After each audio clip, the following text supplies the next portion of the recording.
As Roman led Felix into the room, Felix couldn't conceal his surprise at the sight before him. What caught his attention most was the array of grimoires neatly arranged on shelves, a testament to Roman's extensive knowledge. Felix's amazement only grew as he realized that Roman had devoured the contents of every single one of those ancient tomes. Roman, noticing Felix's astonishment, began to explain the intricacies of magic. He spoke of mana resonating with the natural elements within a circle: fire, water, wind, all elements intertwined with the very essence of nature itself. What captured Felix's attention most was Roman's revelation that the resonance of mana within this magical circle could be read like a language. A cascade of signals and patterns would emerge, offering a window into the type of magic being cast. Roman elucidated further, emphasizing the importance of three key abilities when dealing with magic. Firstly, the capability to sense and read the resonance. Secondly, the knowledge to recognize the type of magic by interpreting the form of the resonance. And finally, the ability to make swift decisions based on this information. As Roman spoke, Felix found himself stunned by the depth of Roman's understanding and the seemingly effortless manner in which he wielded this magical knowledge.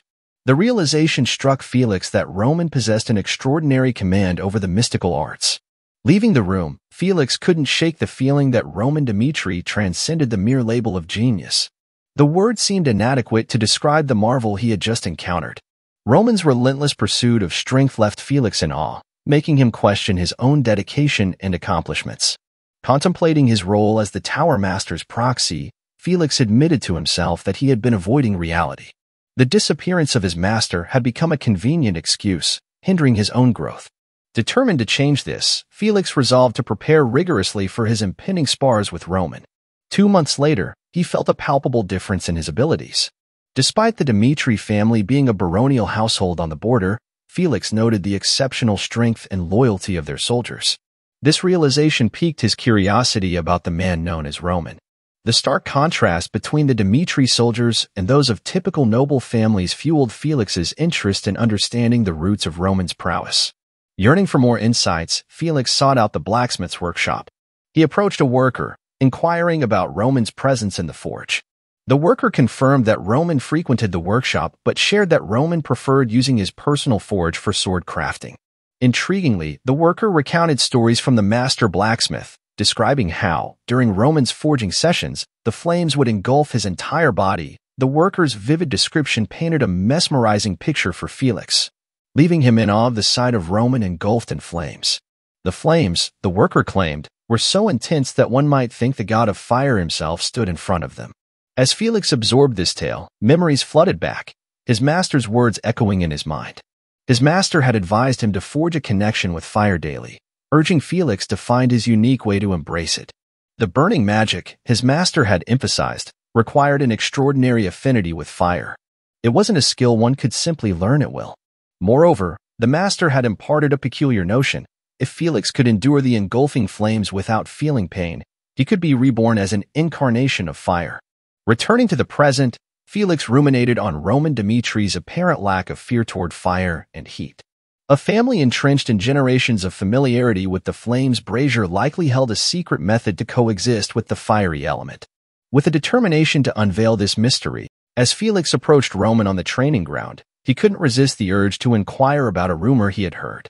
With a curious expression, Felix posed his question to Sir Roman, wondering if there was any truth to the tales of Roman's ability to handle the flames of the brazier with ease during forging sessions. Eager for knowledge, Felix sought to uncover whether there was a special technique or method behind Roman's remarkable feat. Roman, confirming the existence of his unique method, left Felix stunned. It was the missing piece of the puzzle Felix had been seeking. In that moment, Felix clenched his fists, ready to cut to the chase. Bowing respectfully, Felix implored Roman to share his technique, stressing its vital role in the Phoenix Magic Tower. The 3 years of hardship and suffering had led Felix to this point, where he saw Roman's knowledge as his last glimmer of hope.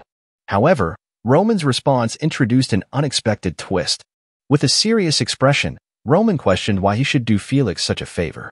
The stark reality hit Felix. Roman expected something in return for his invaluable knowledge. Roman pointed out that Felix had already received compensation for his work, leaving Felix to ponder what he could offer in exchange. Felix found himself grappling with the question of what he could possibly offer Roman Dimitry in exchange for the invaluable knowledge he sought. This internal deliberation set the stage for a pivotal scene, one that unfolded within the meeting room of the Phoenix Magic Tower.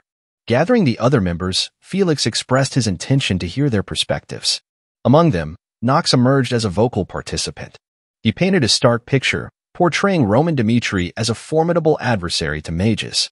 Knox's suggestion was startling yet pragmatic. If the Phoenix Tower couldn't best Roman, perhaps they should consider aligning with him. Given the tower's already precarious position within the Frank Empire's hierarchy, such a move might not be as unthinkable as it seemed. Felix was taken aback by this proposal. However, Knox and the others assured him they were fully cognizant of the circumstances at hand. The idea of the Phoenix Magic Tower breaking away from the traditional model, affiliating with a family rather than a nation, sparked contemplation within Felix. It was a radical departure from the norm, but perhaps therein lay the path to securing the tower's future. In response to this discourse, Felix made a decisive proclamation to the assembled members. He declared that from that moment forward, the destiny of the Phoenix Magic Tower would be entrusted to the Dimitrys. With that declaration, the wheels of migration were set in motion, marking a significant shift in the tower's trajectory. The narrative then shifted to Felix's office, where a sudden interruption shattered the tranquility of his contemplation. A worker burst in, breathless with urgency, bearing news of the budget allocated by the Dimitrys for the Phoenix Magic Tower. Felix's initial expectation was a reduction in funds, given the impending transition to the Dimitry fold. Yet, to his astonishment, the tower had been allocated a generous sum of 24,000 gold annually. Confusion gripped Felix, for he struggled to comprehend the situation at hand. The perplexity stemmed from the prevalent notion among the masses, labeling mages as voracious creatures devouring wealth. This perception stemmed from the necessity for mages to acquire costly items, such as grimoires and mana crystals, in their pursuit of advancing to higher magic circles. The worker shared Felix's disbelief, acknowledging the incredulity of the situation. It seemed the Dimitrys had not only provided ample funding but also extended an invitation for the tower to propose additional budgetary needs if necessary. This revelation left Felix with a sense of disorientation as he contemplated the implications of such unprecedented support. The worker's insistence that Felix step outside to witness the unfolding events firsthand underscored the gravity of the situation. As Felix stepped outside, the grandeur of the palace designated for the members of the Phoenix Magic Tower left him stunned. Chris, observant of Felix's reaction, explained that the palace was built to accommodate the tower's anticipated expansion, with room for up to 1,000 members. Curious about Felix's thoughts, Chris sought his opinion on the impressive structure. Felix, taken aback by the unexpected scale of the palace, confessed to feeling puzzled. The Phoenix Magic Tower hadn't foreseen such lavish accommodations from Sir Roman. Chris reassured Felix, explaining that Lord Roman Dimitry prioritized the welfare of his people above all else. It was a trait Felix would need to adjust to. Surprised by this insight into Roman's character, Felix mulled over the implications of his generosity. Meanwhile, the scene shifted to the Dimitry Palace, where Hans was briefing his replacement, Murphy. Hans emphasized the importance of maintaining young Master Roman's routine in his absence. He instructed Murphy to ensure towels were readily available for Roman to wipe off sweat and warm water was on hand. Despite some concern for Murphy's readiness, Hans took comfort in his graduation from the prestigious Adelian Academy. As Hans prepared to take a day off to attend his granddaughter's birthday celebration, he couldn't shake off the uncertainty gnawing at him. Holding a doll tightly in his grasp, a gift for his beloved granddaughter, Hans couldn't help but wonder if she would appreciate his choice. Just as Hans stepped out of the palace, he was greeted by a palace worker who had been patiently awaiting his arrival. Flustered by the unexpected encounter, Hans inquired about the reason for the worker's presence. To his surprise, the worker politely urged Hans to board the waiting carriage. Perplexed, Hans questioned the worker's intentions, only to learn that it was at the behest of young Lord Roman that the worker had been instructed to assist him. The scene then shifted to Harrison House, Hans's only child. Harrison was astonished to find his home bustling with activity as workers busily prepared for his daughter's birthday party. Confused by the sudden flurry of activity, he turned to his wife for an explanation, only to find that she was equally unaware of the preparations. Yet these workers claimed they were dispatched by young Master Roman. Harrison, perplexed, questioned why Roman would send people to his humble abode. Among the workers, Lucas stepped forward, introducing himself to Harrison. Lucas explained that young Master Roman had sent them to express gratitude to Sir Hans for his dedicated service. Attempting to make sense of the situation, Harrison, flustered, expressed his confusion. He questioned why all these workers were present, emphasizing that his father served as a mere servant in the Dimitry family. In response, Lucas clarified that young Master Roman held Sir Hans in high regard, deeming him important. Lucas then asked Harrison if he had never heard of their Lord Roman from his father. Harrison, stunned, reflected on his memories of Roman Dimitry. He remembered a time when Roman was disparaged as a good-for-nothing, someone oblivious to his father's unwavering devotion and sacrifices. Harrison, in contrast, had harbored a lack of trust in Roman, a sentiment starkly different from his father's unwavering faith. Hans had reassured his son, emphasizing that young Master Roman was going through a challenging phase. As Harrison's eyes welled up with tears, he contemplated the significance of his father's dedication. The revelation that young Master Roman recognized and appreciated Hans's efforts brought a profound sense of meaning to his father's hard work. As guests arrived at Harrison's house for his daughter's birthday celebration, they were met with a scene that left them astonished. The spread of food and the transformed appearance of the house led many to question if they were in the right place. Amidst the murmurs of confusion, soldiers suddenly appeared, signaling the imminent arrival of someone important. The guests watched in curiosity as the soldiers lined up, creating a path for the distinguished guest. Their anticipation peaked as Hans, Harrison's father, made his entrance.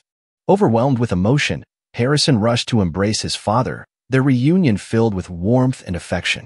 After the heartfelt reunion, attention turned to the presents. Harrison, with his daughter at his side, began to unwrap the gifts, starting with one from his father, a beautiful doll that brought joy to his granddaughter's face.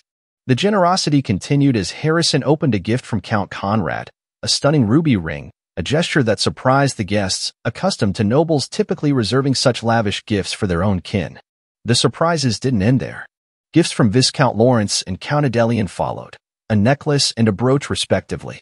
The guests couldn't help but wonder why these high-ranking nobles were showering Hans's family with such extravagant presents. It soon became apparent that their motives were strategic, seeking to gain favor with Hans, who had been a steadfast supporter of Roman even in the face of ridicule, and had played a crucial role in his upbringing. Hans's position as a trusted ally to Roman had elevated him to a position of influence, coveted by the nobles seeking connections to the enigmatic young master. As the gifts continued to pour in, Harrison found himself feeling overwhelmed. He was grateful for the generosity but unsure of how to manage such abundance. Opening the final gift, which bore Roman's name, at the mention of Roman's name, Hans's curiosity stirred. He couldn't help but wonder what sort of gift Roman might have presented to his granddaughter. Harrison was stunned by its contents, a recommendation letter for the Glory Academy. The significance of the gesture wasn't lost on Harrison. The Glory Academy was renowned as the most prestigious educational institution, a dream for many commoners. In the wake of the overwhelming revelation that young Master Roman had secured a coveted spot for Harrison's daughter at the esteemed Glory Academy, emotions ran high. Harrison, deeply moved by the magnitude of this opportunity, found himself shedding tears of gratitude. The mere notion of accessing the academy was daunting, even for those with financial means, making Roman's gesture all the more profound.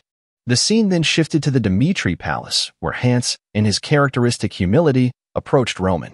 He expressed a sense of unworthiness for the lavish presents bestowed upon his family, emphasizing that the fulfillment derived from his work and the genuine appreciation shown by Roman were more than sufficient.